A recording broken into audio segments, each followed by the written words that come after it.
আমি কবিতা আমি আমারই চেতনার রঙে পান্না হলো সবুজ, চুনি উঠল রাঙা হয়ে। আমি চোখ মেললুম আকাশে, জ্বলে উঠল আলো পূবে পশ্চিমে। গোলাপের দিকে চেয়ে বললুম, সুন্দর সুন্দর হলো সে। তুমি বলবে, এ যে তত্ত্বকথা, এ কবির বাণী নয়। আমি বলবো, এ সত্য, তাই এ কাব্য। মানুষের অহংকারে, সমস্ত মানুষের হয়ে মানুষের অহংকার পটেই বিশ্বকর্মার বিশ্বশিল্প। তত্ত্বজ্ঞানী জপ করেছেন নিঃশ্বাসে প্রশ্বাসে। না না না, না পান্না না চুনি, না আলো না গোলাপ, না আমি না তুমি।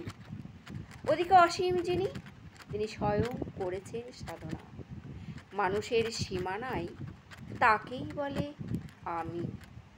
সেই আমির গহনে আলো আধারের ঘটল সঙ্গম। দেখা দিল রূপ, জেগে উঠল রস। না কখন ফুটে হয়ে উঠল হাঁ, মায়ার মন্ত্রে, রেখার রঙে, সুখে দুঃখে।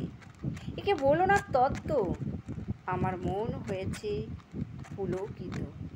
বিশ্ব আমি রচনার আসরে হাতে নিয়ে তুলি, পাত্রে নিয়ে রং। পণ্ডিত বলেছেন, বুড়ো চন্দ্রটা নিষ্ঠুর, চতুর হাসি তার। মৃত্যুদূতের মতো গুড়ি মেরে আসছে সে পৃথিবীর পাঁজরের কাছে। একদিন দেবে চরম টান সাগরে পর্বতে, মর্তলোকে মহাকালের নতুন খাতায় পাতা জুড়ে নামবে একটা শূন্য। গিলে ফেলবে দিন রাতের জমা খরচ।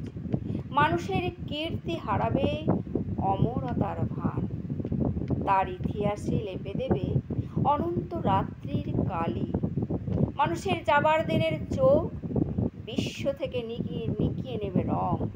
মানুষের যাবার দিনের মন ছানিয়ে নিবে রস।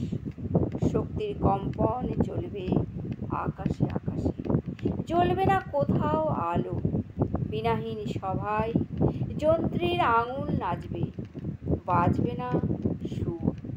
সেদিন কবিত্বহীন বিধাতা একা রবেন বসে নীলিমাহীন আকাশে, ব্যক্তিত্বহারা অস্তিত্বের গণিত তত্ত্ব নিয়ে। তখন বিরাট বিশ্বভুবনে দূরে দূরান্তে অনন্ত অসংখ্য লোকে লোকান্তরে এবারে ধ্বনিত হবে না কোনোখানে, তুমি সুন্দর আমি ভালোবাসি। বিধাতা কি আবার বসবেন সাধনা করতে? যুগ যুগান্তর ধরে প্রলয় সন্ধ্যায় জপ করবেন, কথা কও কথা কও। বলবেন বলো তুমি সুন্দর, বলবেন বলো আমি ভালোবাসি।